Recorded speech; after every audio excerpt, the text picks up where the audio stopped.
Alright, so for this tutorial we're going to go over how to laminate plywood using carbon fiber or fiberglass depending on what your uses are, but in this case we're going to use carbon fiber. And this is just a standard 4-ply 3/16 inch piece of plywood, and we're going to put 3 layers of carbon fiber on either side. And the way we're going to accomplish this is vacuum bagging it to the table such that it doesn't warp, because we want this wood to be as flat as possible. We're going to use it as a bulkhead in an aircraft. So I'll show you guys how to cut up the material and lay this up using the vacuum pump. So the first thing we've got to do is cut the carbon fiber fabric, and what we're going to do is use a technique that uses just some standard rubber cement to preserve kind of the fiber orientation, prevent it from shifting. Because as you can see, with carbon fiber, at least with this weave, this is just a plain weave. Actually, twill weave is even worse than this, but the fibers can shift very, very easily. It's almost like just a piece of cotton or something. So we want to kind of preserve those fibers going in their 90 to 90 pattern. And what we're going to do here is just take the Elmer's glue, or Elmer's rubber cement rather, and we're gonna aim for maybe about 1/2 inch extra carbon on on all 4 sides of this square here. So if your part is a little more complicated, you can take out like a silver Sharpie and trace it out if you want, but for this case I'm just going to go ahead and trace around it. And you don't want to use a whole lot, you just want to use enough to get the job done. And we're going to go ahead and cut 3 of these for each side. And I'm just using a piece of scrap here.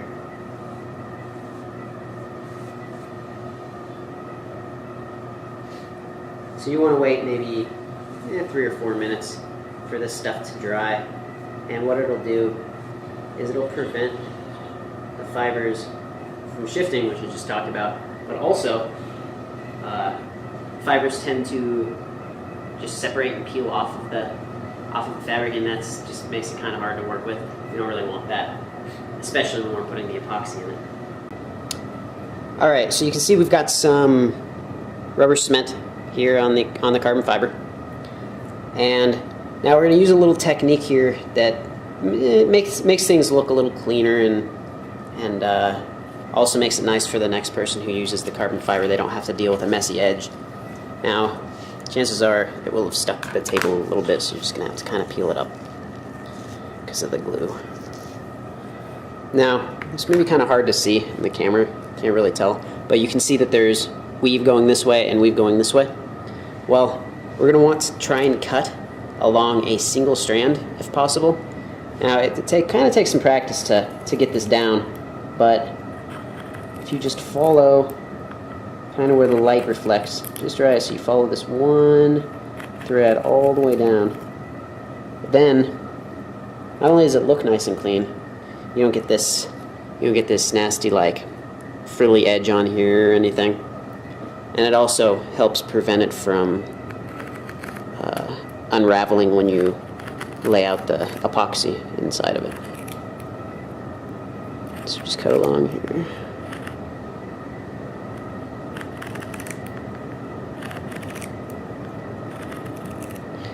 Now this is the easiest weave to do this with. There's different twill and such that make it almost impossible to get these nice clean cuts on. And then you just kind of deal with it, and that's what the rubber cement is good for.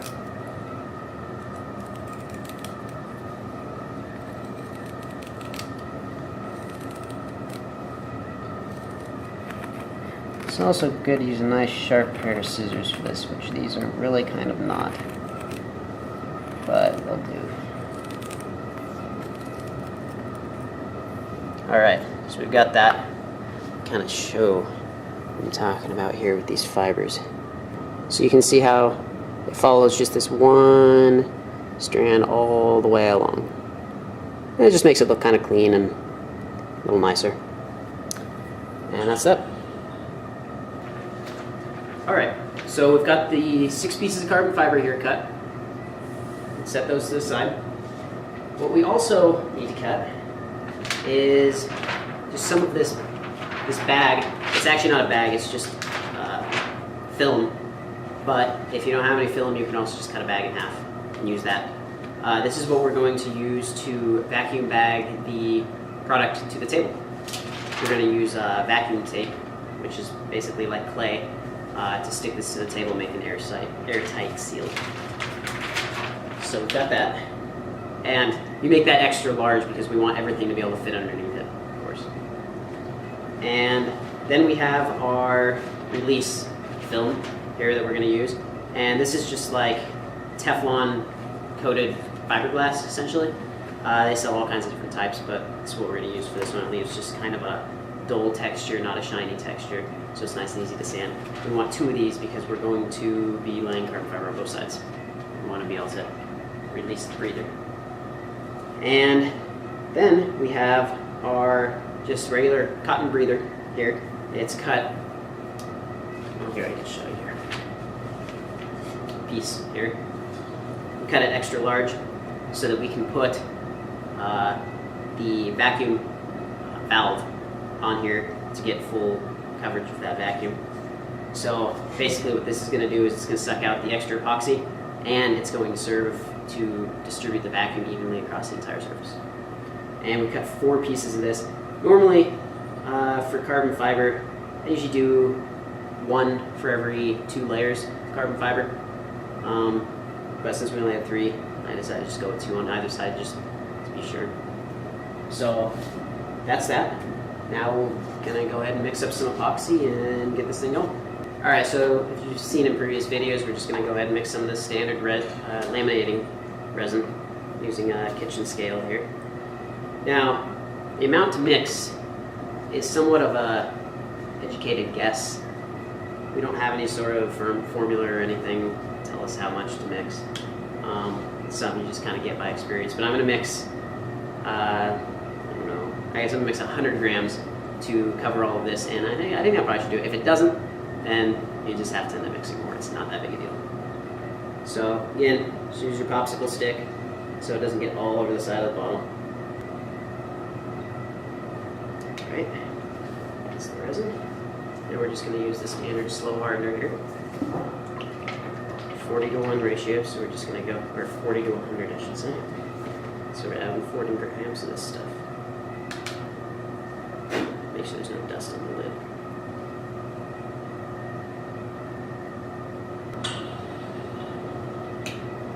Alright, then we'll give it a good 2 or 3 minutes of mixing, and that'll be good. We'll go ahead and use it. Alright, now that we got this epoxy all mixed up, it's time to go ahead and wet out these fabric pieces. So we're going to go ahead and pour a little bit. We're going to just do 1 layer at a time here. Pour a little on there. Take our squeegee here. And you just got to be careful. This stuff isn't like fiberglass where you can just push as hard as you want. You can shift the fibers around, and you don't really want to do that, so just be kind of gentle with it.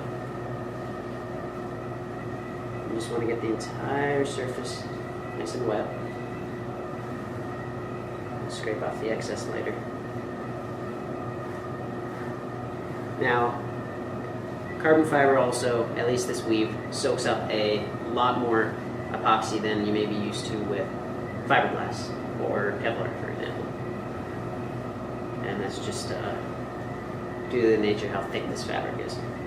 So, alright, so now that we got that in here, we're going to go ahead and lightly scrape out as much of the excess as we can.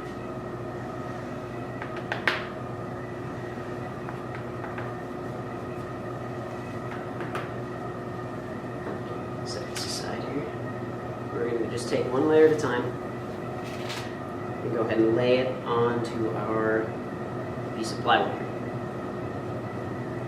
And kind of fibers you naturally kind of shift when you peel it off the table, so you can usually eyeball it pretty good when you lay it down. It doesn't have to be perfect.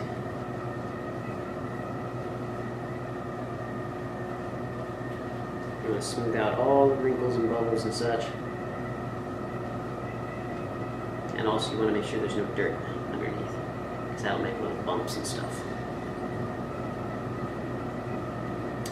Alright, So that's the first piece. 2 more to go on this side, and then we will flip it over and put it on the table with the release and breather and do the other side. Okay, now we've got these laid out here. We just take this, flip it over, and put it right down about the middle. And that does it for that side. Now, all we do is take our other 3 pieces of cardboard, wet them out, put them right on top of this, and then it'll be time to finish everything up in a vacuum bag. Alright, so this is the last piece. Just lay it on here.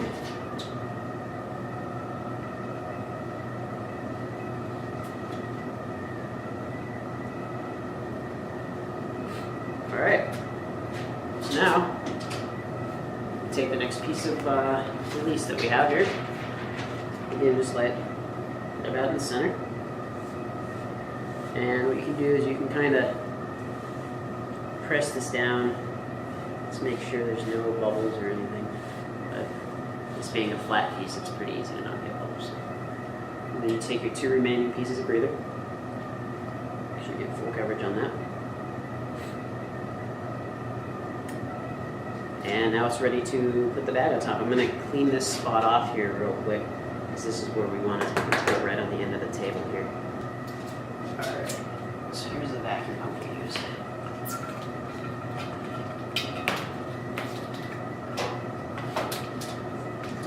This is the valve that you want to put in. I'm going to get a close up here. It's just a simple valve. It's got like a little rubber gasket here and a plate. This is the side that goes underneath the film, and then this goes on top. The vacuum hooks on the quick connect. So we don't want to lay this piece on the part because it'll make a mark. So that's why we have this extra breather. So we just lay it right there. So this to the side. Let's get this out of the way. It's kind of heavy. Alright. So now, you gotta get this bag, just gonna cover this to seal to the table. So what we're gonna use for that is this vacuum tape, or like weather stripping, sometimes it's called, or yeah, I don't really know any of the other names, but it's just basically, if the camera ever focuses on it, it's like a clay type stuff. It's really sticky. So what we want to do is we just want to lay a perimeter around our piece. It doesn't need to be excessively large. And you just want to make sure you press it down to the table. And you can just cut it with regular scissors.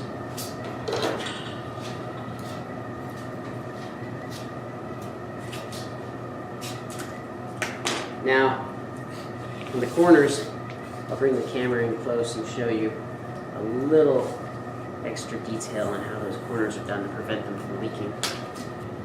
Alright, so looking at the upper right hand corner here, you just want to peel this back a little bit and tear this off so it doesn't keep getting in our way here.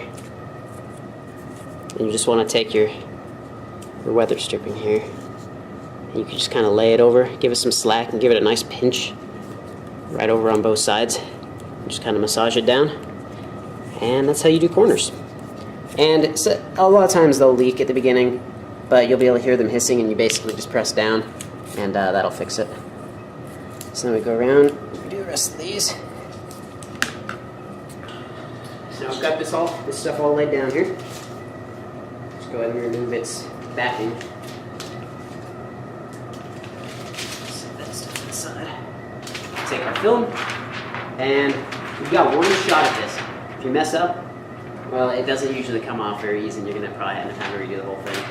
So I usually start maybe top, doesn't really matter. Just lay it down. So you want to try not to have any wrinkles, because they just cause you problems later. But chances are you're going to get some wrinkles. just make sure to press that nice and tight on there. Get a good seal. And then work it down from there. See, I kind of touched it. Now it's kind of tough to peel off here. Not too bad. Again, you just want to try and avoid the wrinkles as much as possible. But being that you're not laying it perfectly flat, chances are you're going to get some. Basically what you do, see I've got a wrinkle building up here. Just kind of spread it out a little bit. And then you just got to kind of press it down and just try and get that clay molded into those wrinkles the best you can. The vacuum does a pretty good job of fixing most things. And this is such a small part that it's really not that big a deal anyway. So, we've got our vacuum plate inside, and it is ready to go. We just have to cut a hole for our valve to fit. Alright, so we've got a top-down view here. Take our X-Acto knife, nice and sharp. And we just want to cut out the entire shape of this little circle with little things on the end there. The entire thing.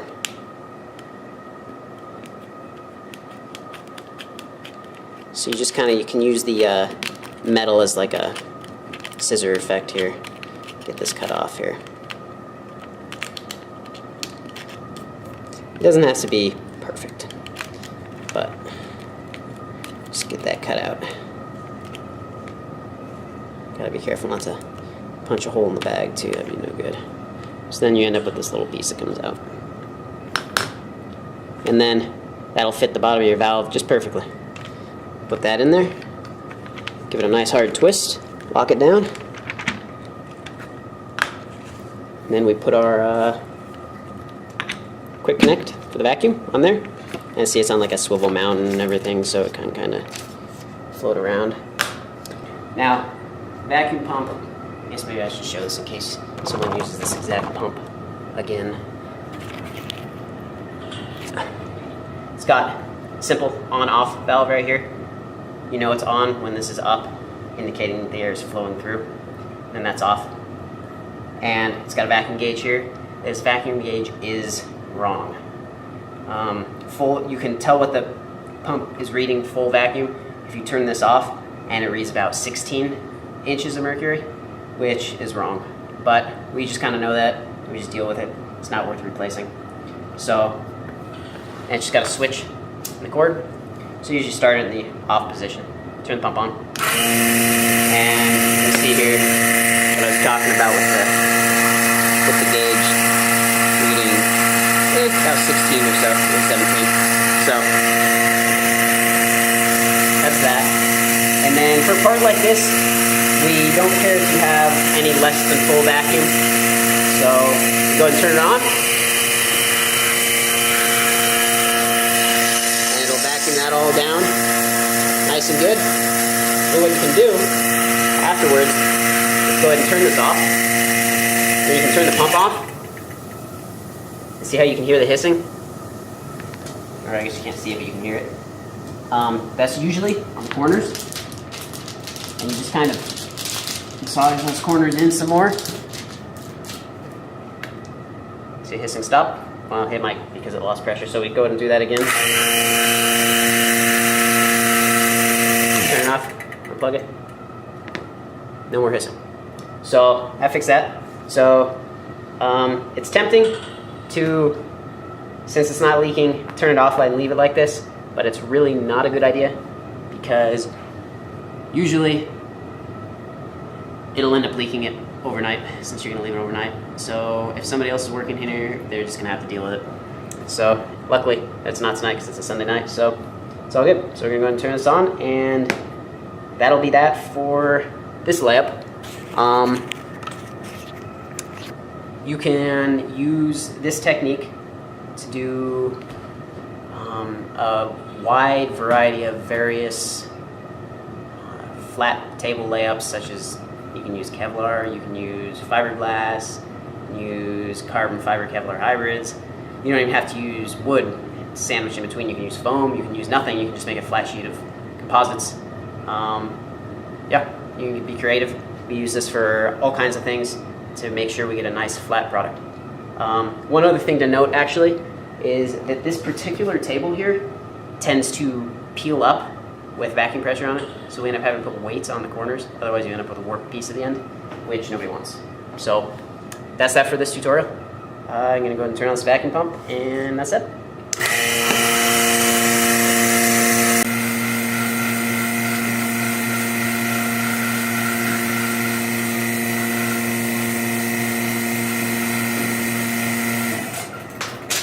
Alright, so it's been about 24 hours. Just turn off the vacuum pump. Now we're going to go ahead and remove this from the table and see what we've got. Now stuff usually just peels up no problem. Just start from one of the corners and have at it.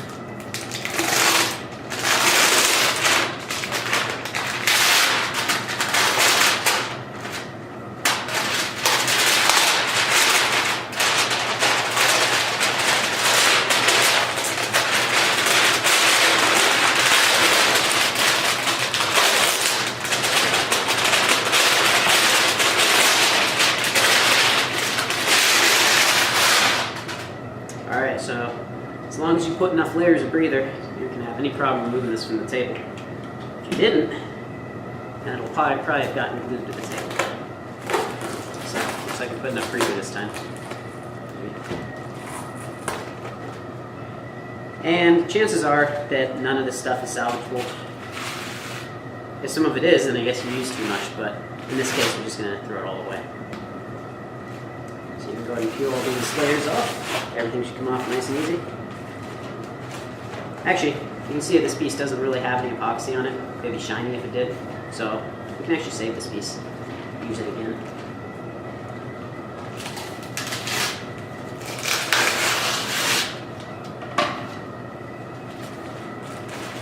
Same with this one. But these pieces are totally saturated here. I'll show on the camera here. You can see that it's not soft anymore, it's almost crunchy. So just throw that away.